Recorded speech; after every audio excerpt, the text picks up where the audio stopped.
राधा तू बड़भागिनी कौन तपस्या कीन, तीन लोक तारण तरण सो तेरे आधीन। संसार में श्री राधा जैसी भाग्यवान कोई स्त्री नहीं है, जिनके पति तीनों लोकों के स्वामी श्री कृष्ण सदैव उनके कंधे पर गलबहियां डाले रहते हैं। जहां भी किशोरी जी जाती हैं, वे उनके अधीन होकर संग संग जाते हैं। श्री कृष्ण के वामभाग से प्रकट हुई श्री राधा कठिन तप, प्रेम और सेवा करके ही श्री कृष्ण के प्रेम की स्वामिनी बनी और उन्हें प्राणों से भी अधिक प्रिय हुई हैं। राधा श्री कृष्ण की भक्ता, उपासिका, आराधिका व प्रेमिका हैं। वे श्री कृष्ण की आह्लादिनी शक्ति और उनके प्राणों की अधिष्ठात्री देवी हैं। लेकिन श्री राधा को यह गौरव कैसे प्राप्त हुआ, इससे संबंधित एक प्रसंग ब्रह्मवैवर्त पुराण में मिलता है। पूर्व काल में श्री राधा ने शतशृंग पर्वत पर 1 सहस्त्र दिव्य युगों तक निराहार रहकर तपस्या की। इससे वे अत्यंत दुर्बल हो गईं। भगवान श्री कृष्ण ने देखा कि श्री राधा चंद्रमा की एक कला के समान अत्यंत कृश हो गई हैं। अब इनके शरीर में सांस का चलना भी बंद हो गया है। तब भगवान श्री कृष्ण करुणा से द्रवित होकर श्री राधा को छाती से लगाकर फूट फूट कर रोने लगे। भगवान श्री कृष्ण ने श्री राधा को वर देते हुए कहा, राधे, तुम्हारा स्थान मेरे वक्ष स्थल पर है, तुम यहीं रहो। मुझ में तुम्हारी अविचल प्रेम भक्ति हो।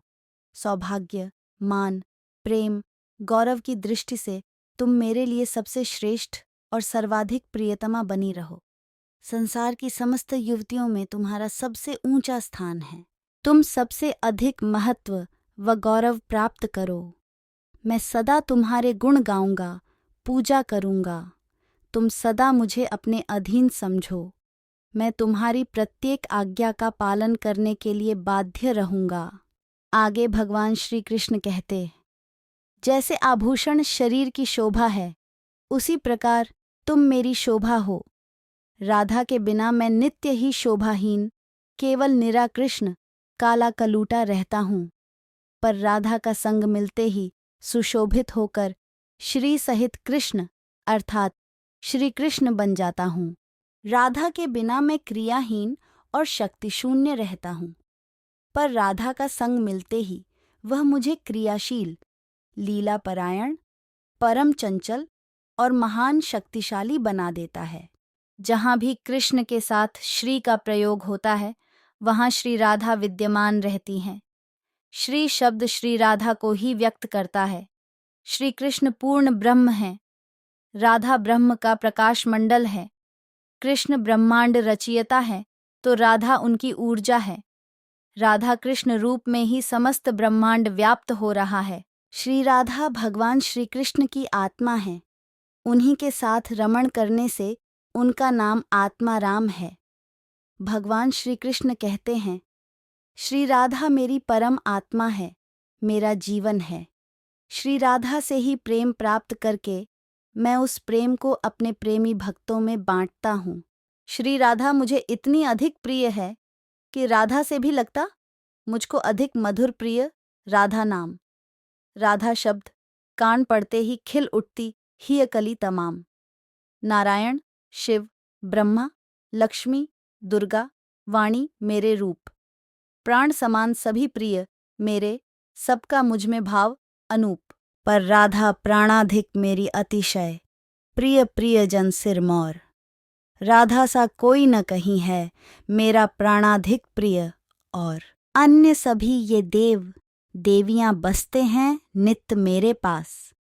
प्रिया राधिका का है मेरे वक्ष स्थल पर नित्य निवास। श्री कृष्ण की सेवा से ही श्री राधा ने सबसे अधिक मनोहर रूप, सौभाग्य, मान, गौरव तथा श्री कृष्ण के वक्ष पौष स्थल में स्थान उनका पत्नीत्व प्राप्त किया है। वृंदावन लीला में लौकिक दृष्टि से तो श्री कृष्ण 11 वर्ष की अवस्था में ही व्रज का परित्याग करके मथुरा पधार गए थे। इतनी छोटी अवस्था में स्त्रियों के साथ प्रणय की बात कल्पना में ही नहीं आती। और अलौकिक जगत में श्री राधा कृष्ण दोनों सर्वदा एक ही हैं। फिर भी भगवान ने ब्रह्मा जी को श्री राधा के दिव्य विग्रह का दर्शन कराने का वरदान दिया था।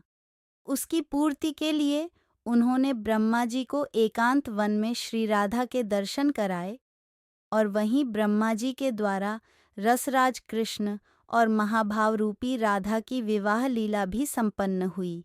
ये विवाहिता श्री राधा जी सदैव ही भगवान श्री कृष्ण के संग रहती हैं, अवश्य ही छिपी रहती हैं। केवल कृष्ण कृपा होने पर ही साधक को इस युगल जोड़ी के दुर्लभ दर्शन होते हैं। इसीलिए संतों ने कहा है, राधा राधा नाम को सपने हूँ, जो नर लेय ताको मोहन सांवरो रीझी अपन को देय। राधा राधा जे कहे ते न परे भव फंद, जासु कंध पर कर कमल धरे रहत व्रज चंद।